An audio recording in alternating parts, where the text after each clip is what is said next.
It's me, Bobbi Brown. Hey, what's up? I'm Kelly Rowland.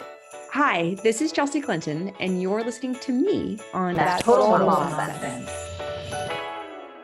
Our transition into motherhood is one that's so rewarding and gratifying, but at the same time, exhausting and challenging.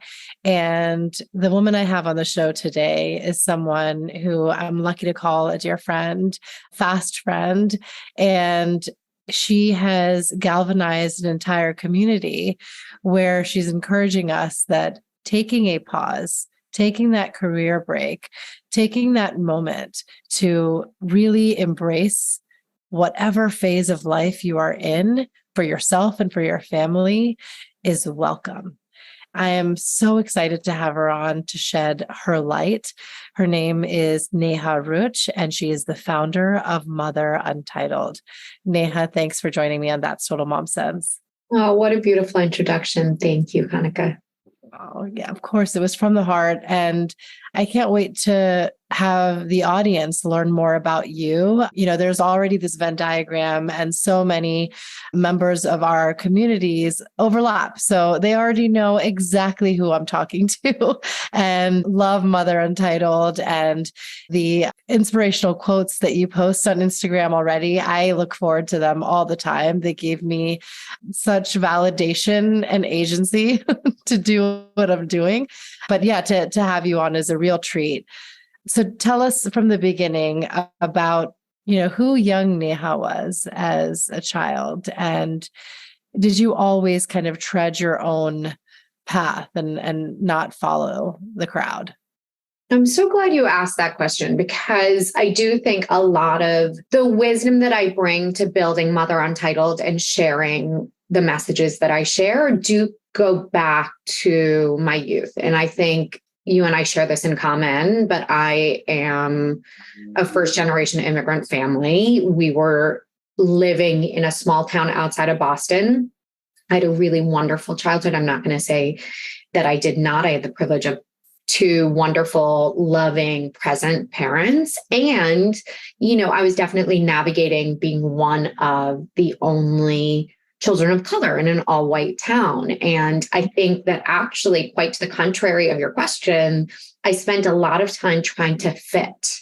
It finally backfired on me with a couple of difficult years where that caught up around my later teens. So let's call it 16 and 17, the intersection of young adulthood and belonging and academics and all the stressors. And I think I had a moment after a series of incidents that just weren't icky in my teens that catalyzed me to reflect on, okay, where can I go to really return to myself, because something wasn't feeling aligned.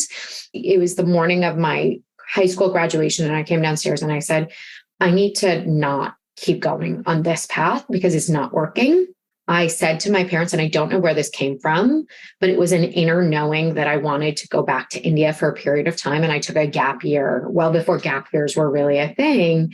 And I didn't really have a plan, but my parents bought into it because I think they really heard the self-awareness that came through at that moment. And they issued a sense of trust that I think that self-trust has really served me. And I ended up taking that year and traveling and teaching abroad. And I think when I realized when I wasn't surrounded by the voices and expectations of other people, I could really come back to what was true inside.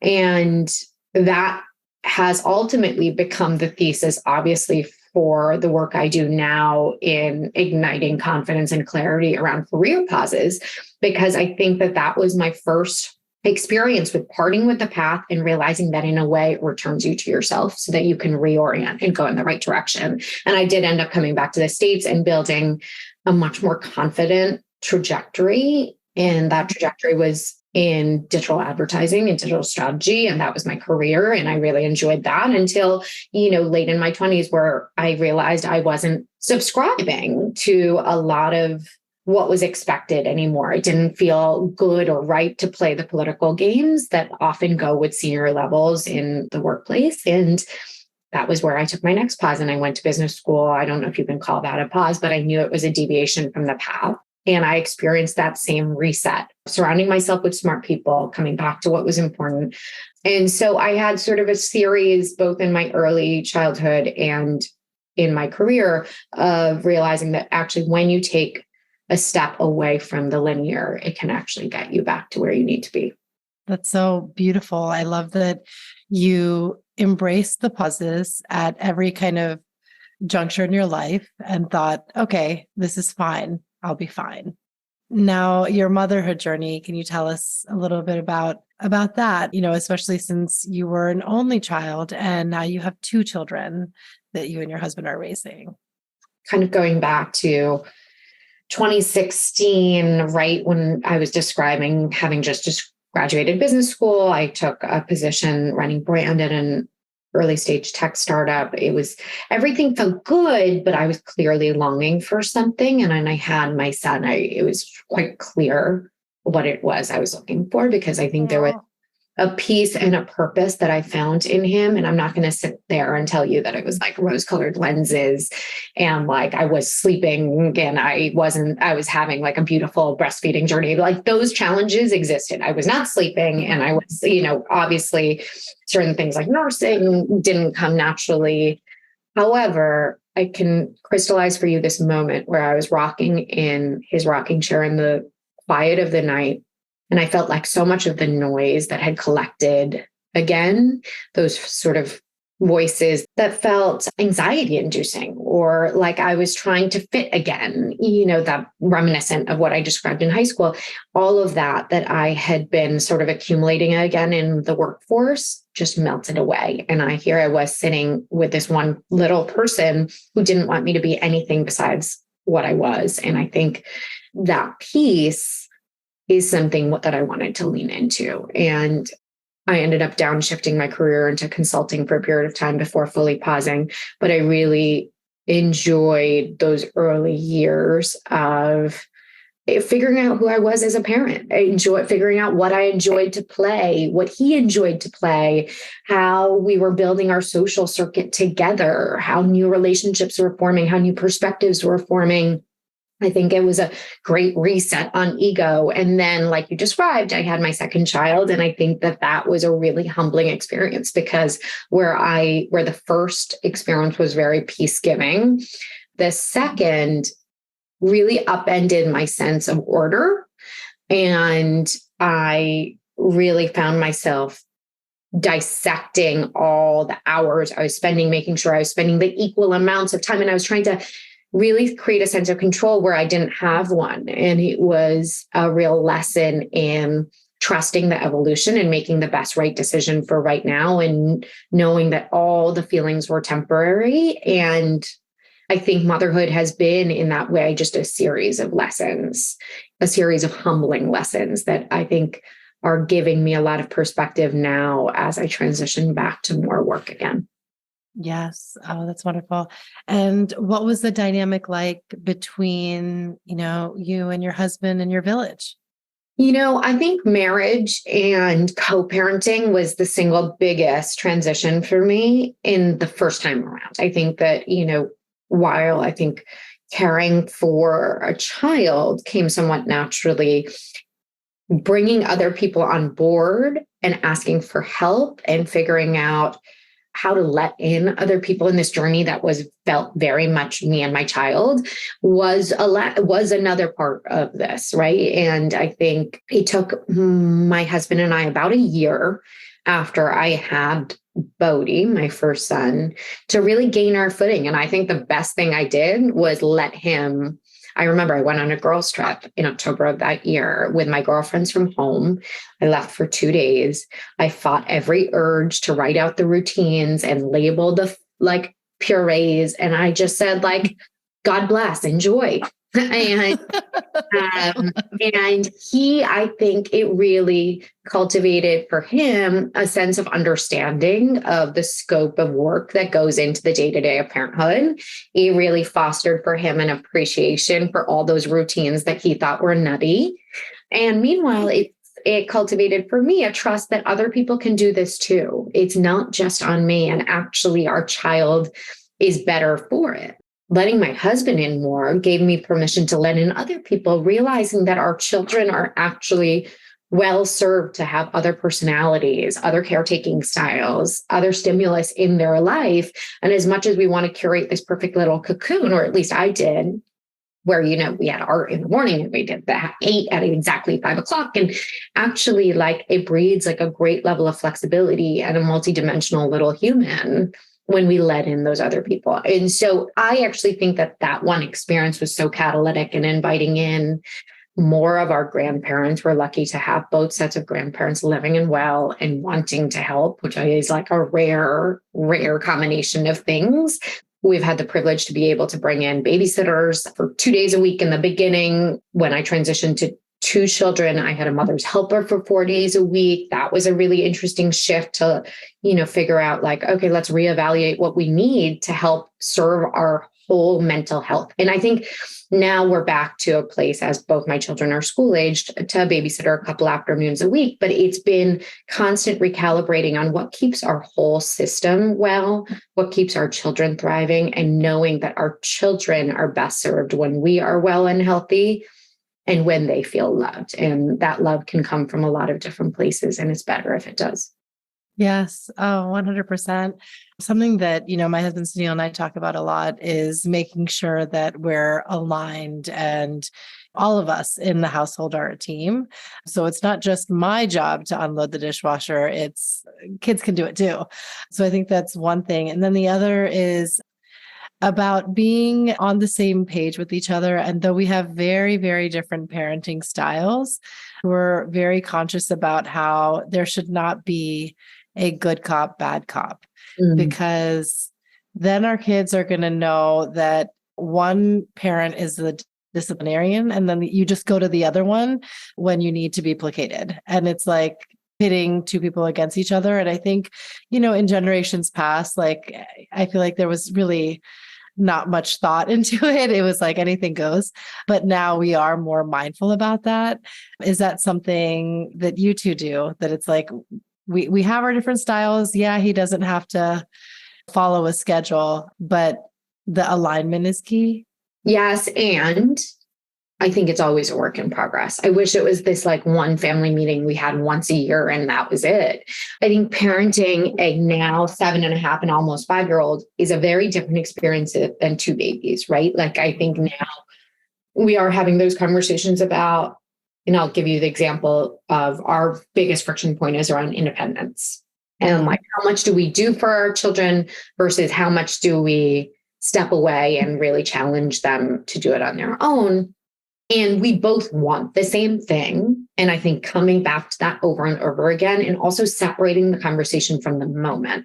One of the things that like contributed to ongoing friction points was if we were in the middle of a like crazy morning, Bodhi's getting his shoes on or needing to get his shoes on, and one of us just jumps in and the other person gets annoyed that the person jumped in. And then it becomes like a conversation in the middle of the morning. And I think setting aside the time, just getting through that moment, knowing that it's temporary and we can come back and reevaluate, as opposed to we need to fix this right now. We need to come up with the system right now, knowing that like all of this is temporary, all of it passes. We make the best decision for that moment and then use it as an opportunity to have a conversation in the evening. So what we've been doing to be really mindful of is putting a pin in it for that moment, flagging it as something that we need to align on moving forward. But the reason why this is important is because it's not just one, monthly check-in. This is like in 5 times a week conversation. And so, I think that is really important for everyone to know is normal. It can feel like, oh my gosh, we are so far away when really we're not. It's like oftentimes a language thing. Oftentimes it's a script thing. Like we both just need the right words and the alignment of what is the goal here and how can we find middle ground, but there's too many things to establish that in one-off conversations. And it does need to be a consistent practice. Yes, I hear you and agree with you. And there were times where, we fell off and didn't do it. But the first time I was even introduced to this check-in idea was after reading Eve Rodsky's Fair Play. And I know you work closely with her as well. But I thought, wow, this is really like brilliant when you think about it, because when you don't have the check-ins, especially if two parties have very different schedules and very different times that they're on with the kids, you're in two different swim lanes. Yes. And you're not syncing up. I think for the children's sake, for everyone's sanity, having those sessions at night when the day is done and you go through them, you can even use a timer. So that it's not like one thing gets drawn out and turns into a big ass fight. It's like you're preventing that and keep it moving. That's great. Now tell us about the aha moment of the, origin of Mother Untitled. So when I chose to pause, initially, as I described, I chose to downshift. So we, going back to that rocking chair, that moment of peace that I was feeling in motherhood, I realized I was craving more of that. I went back to consulting 2 days a week. And for the rest of the time, I was at home with my son. When I made that announcement and started to circulate the news that I was going to be downshifting, I began to hear all of the pushback and the stigma around the antiquated notion of stay-at-home motherhood, right? I heard, is this what you're doing with your business school degree? Are you going to be bored all day? Are you ever going to be able to go back? And it all felt so traditional and in contrast to the very clear sense of confidence I was feeling that this was actually going to round out my portfolio. And I really had that self-trust that I was going to grow in this stage of life, that I'm operating in a different climate where flexible work is available to me and flexible learning is available to me. And I'm going to say the last part was that I lived in a neighborhood in New York, and I have now come to realize these neighborhoods exist all over the country and all over the world, of incredibly creative, intelligent, ambitious women who were making similar choices. They were, they were in some version of what I've now called the gray area of that vast in between of stay-at-home and working mother, and they were taking full pauses, or they were downshifting, or they were starting their own ventures, or they were consulting. And I was looking around at this collective of women and saying, this does not map to the old caricature of the quote unquote stay-at-home mother. Like, the lean in movement is loud. Imagine in 2016, it was particularly loud. And it was wonderful because it was propelling the careers of a lot of women. But what it was doing was it was creating a lot of undue shame around what it means to make a conscious choice to downshift or pause. And yet I knew that these women needed a fresh face and a fresh narrative to represent and speak to their experience, so that when and if they were ready to transition back to work, it would be with less penalty on the other side. So I started to plant the seeds for this platform during my own career pause. So there's a great irony in trying to build a project while you're on pause. So at first it took shape in a blog and an Instagram account where I started to build the relationships between really interesting women that I could profile to say, there is a new image that we need to perpetuate of the woman making conscious choices to pause or downshift. And if we can elevate this image as one that is modern, ambitious, and still growing and still connected, we will do women a service, because there are a lot of women who don't have a choice and do have to lean into motherhood because they can't afford the cost of childcare. So if we can help elevate this new version of the American concept of stay-at-home mother, then we will empower women to make the right choice for them and their family for right now. Exactly. Going back to just having that agency, and not feeling shameful or guilty with our choices, whatever they may be. Do you feel that you have to choose? It's like either career path, full speed ahead, corporate ladder, or family life? Because in generations past, it was a very hard decision for women to make. They are kind of dealing with the guilt or repercussions of the choices that they made later on in life. So do you think that it's still this choice? It's either this or that. You can't have it all. I think it's not black and white anymore. And I think that is the incredible gift of the generation we live in. Yeah. I think that is the nature of the work, is to update the perception of work and family, because we are not operating in the same ecosystem as we did in 1970, right? So exactly. The work that the feminist movement had to do, and a lot of what we had to do to propel women into the workplace, was necessary work. And unfortunately, what came of that was there was this power chasm where we sort of said, okay, women who choose to be at home, quote unquote, were traditionalists and not modern and not feminist. And the reality is that we're looking at a generation now where women are having children later. And why that's relevant is because they have built more career experience than our generational counterparts that came before us, right? So they've built more career experience to draw from. They have more education rates, higher educational attainment than any generation of women prior. So we have that to draw from in our portfolio of experiences. We have more equitable relationships with our partners than ever before.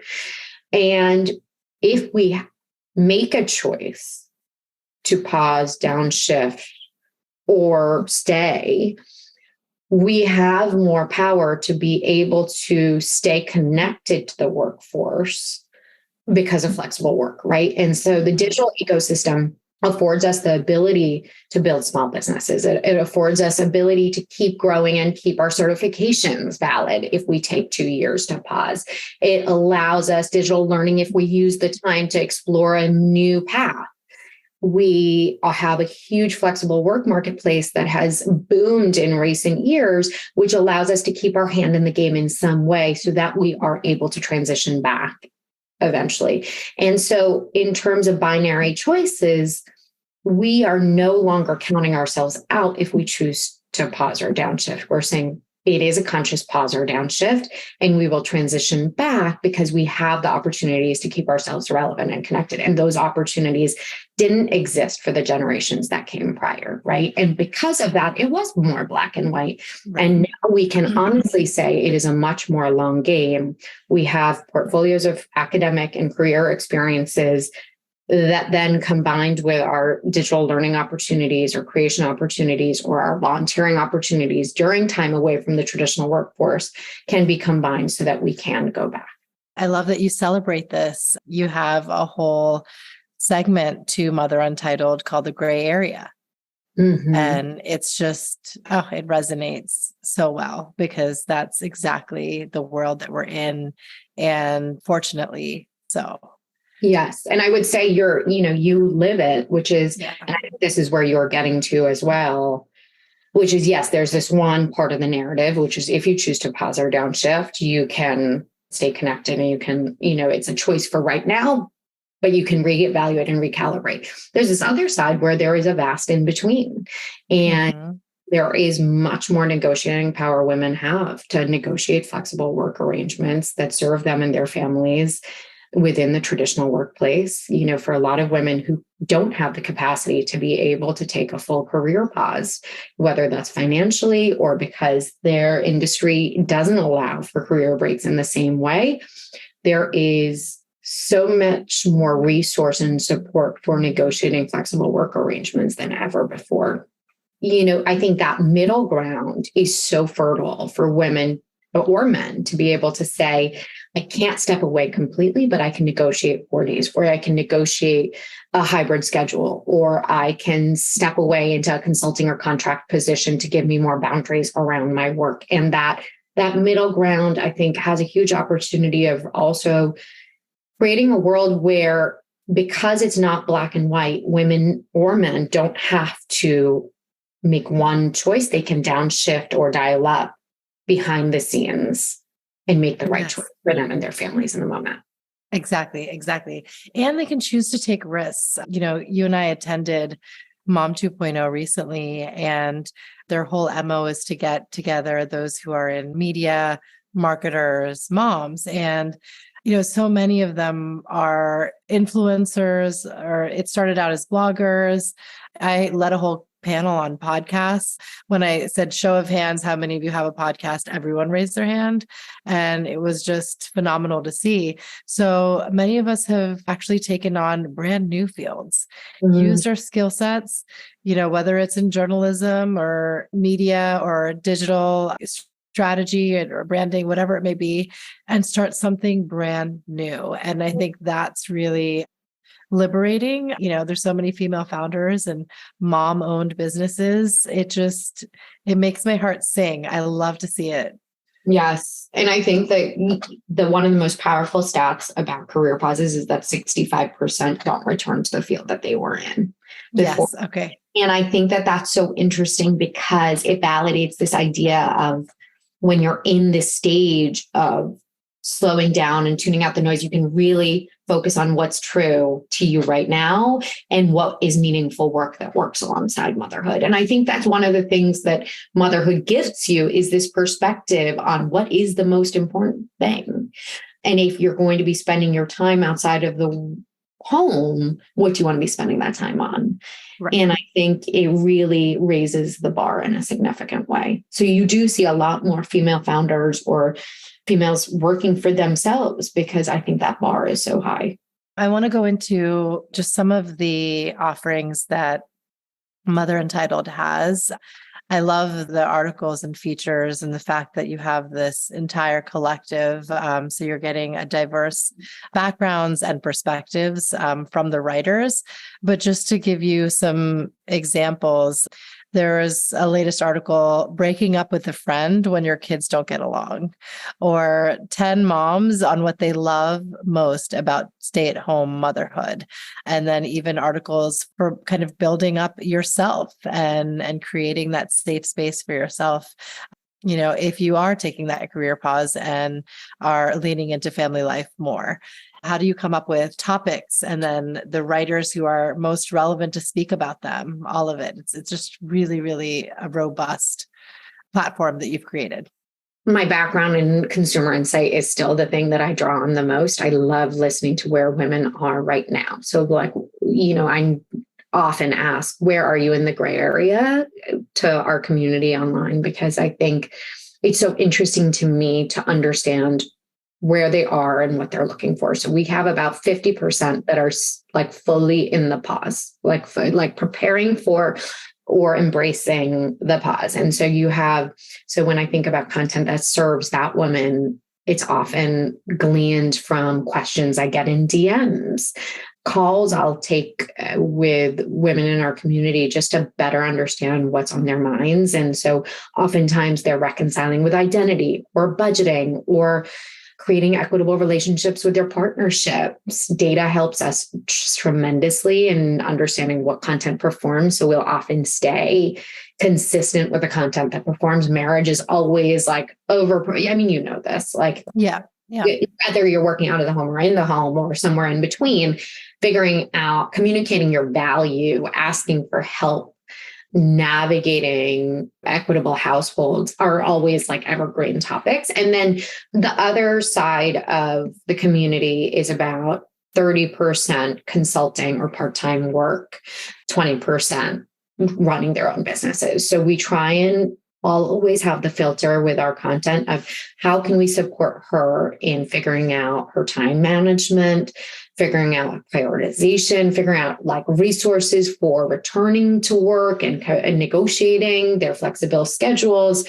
And so it's always through the filter of what are the moments that matter or the moments that feel hard that she either needs support or validation or inspiration around. And in terms of writers, I have an editorial director who's fantastic, who came over from the Every Mom. So she has great experience in curating best-in-class writers, and she is in the gray area herself. Everyone on my team at this point is in the gray area. So they work a range of 10 hours a week to 10 hours a month on the brand. And I think by having a team that is living it, we have an ongoing focus group of what's challenging, what's meaningful, what we want to read.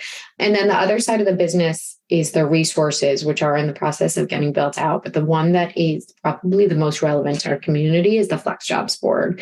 And that's an ongoing curation of opportunities that work alongside motherhood. And so we filter for companies that really respect parental leave, have policies that support women returning to the workforce. And so the opportunities are really curated for specifically part-time and freelance roles, so that for women, especially in that gray area, so the 50% of our audience who are looking for part-time or flexible work to stay connected to the workforce, they can.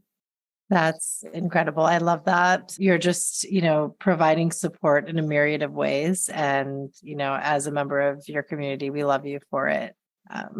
So tell us some of the wins, countless features and press opportunities. Like, where has Mother Untitled been seen? And what are you just so proud of as far as milestones?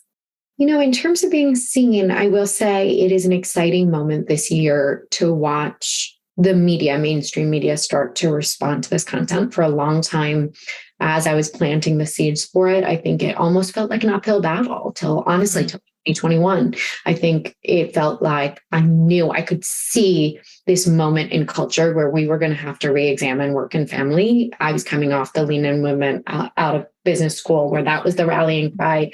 I was looking at Pew data saying women are really starting to identify more with motherhood, and something wasn't matching up. Like, I knew we were getting to that moment, and I was looking around my own ecosystem, watching women flex. And yet, as I put that content out, it was still considered antithetical to a lot of the content that was celebrating the traditional workout at home mother. And COVID must have helped with that. And so then COVID that was the reality check. Yeah, that we all needed. So COVID happened, and it intersected with my children becoming school age so that I could dial up my work. And it was like the stars aligned.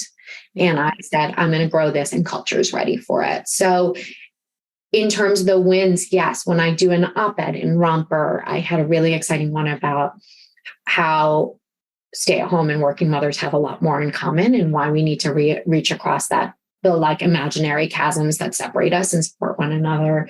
That's a really exciting moment. Having an event with Jess Gross that was sold out. Jess Gross is the New York Times parenting newsletter editor and author of Screaming on the Inside, and being able to be alongside these women who felt opposite at one point, like when we were made to sort of feel like we were representing different sides of the equation. And now I think there's this moment of recognition that we're all in this, navigating a very fluid work and family equation. And I think that is the win. I obviously am most excited about my forthcoming book that I signed with Putnam, which is an imprint of Penguin Random House. And the book is due out in fall of 2024, though we are tentatively moving it to January of 2025 because of the election and not wanting to compete with that news cycle.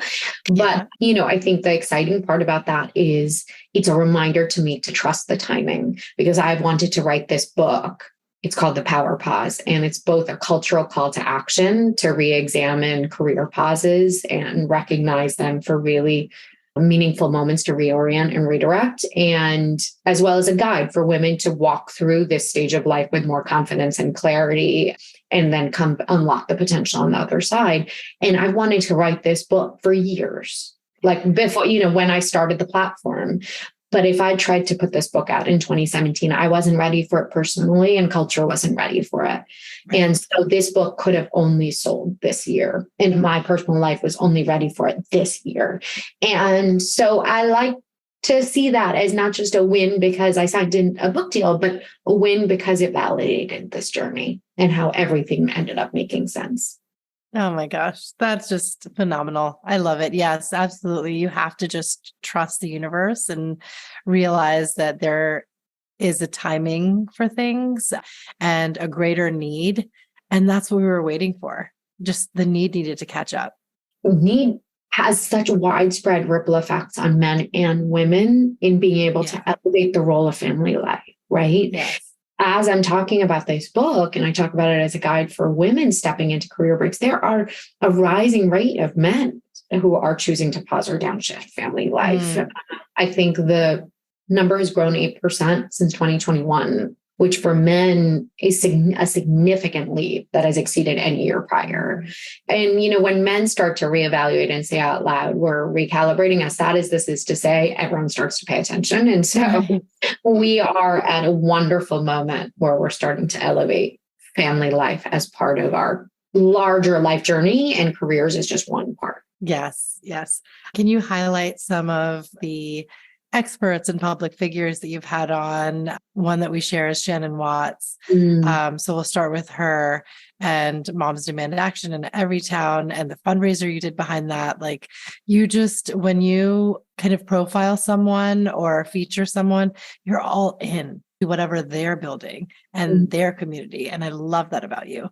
So we'll start with Shannon, and if you can highlight others that we can get to know and follow.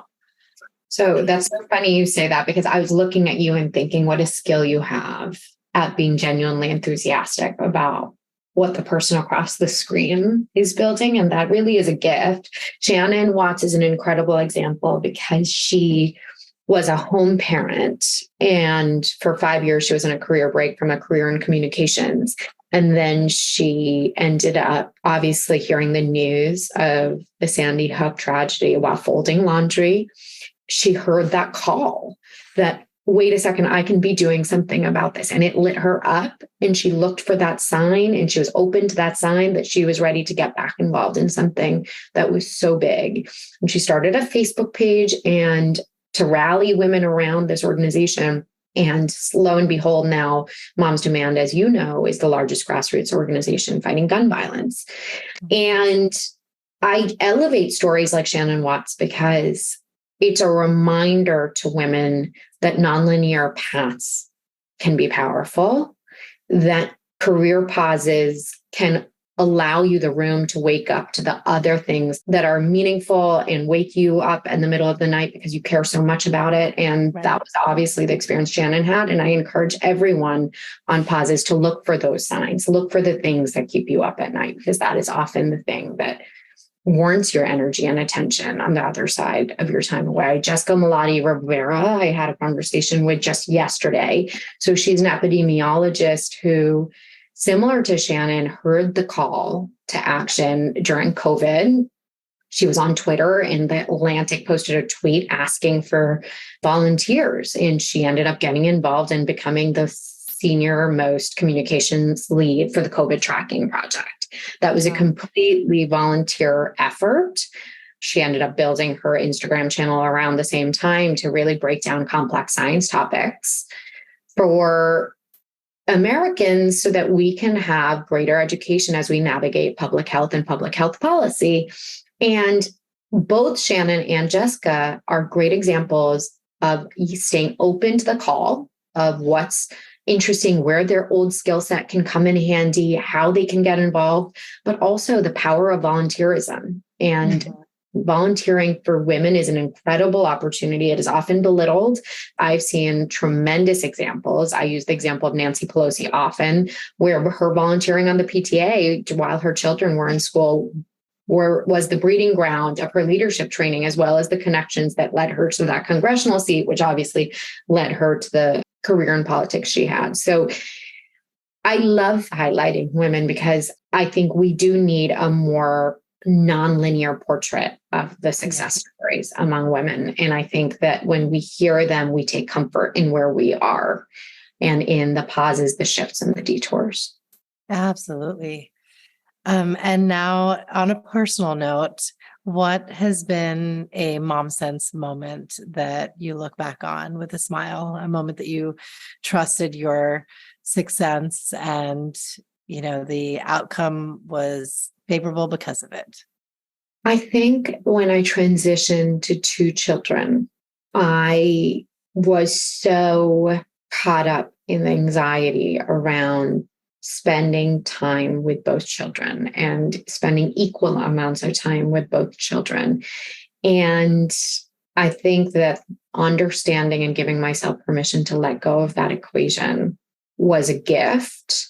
it has been a gift that has served me over and over, because I learned in that moment that you can only make the best right choice for right now. And you sort of trust the evolution that whatever you choose right now will shape the children the way they're meant to be. And it's going to shape you into who you're meant to be. And I think that gift of perspective has now served us over and over again in parenting, but also will continue to in career and life. Yes. Yes, it truly will. Is there a quote that you live by? Rainbow Rowell has said, you can't solve your whole life. You can just let your pile of good things grow.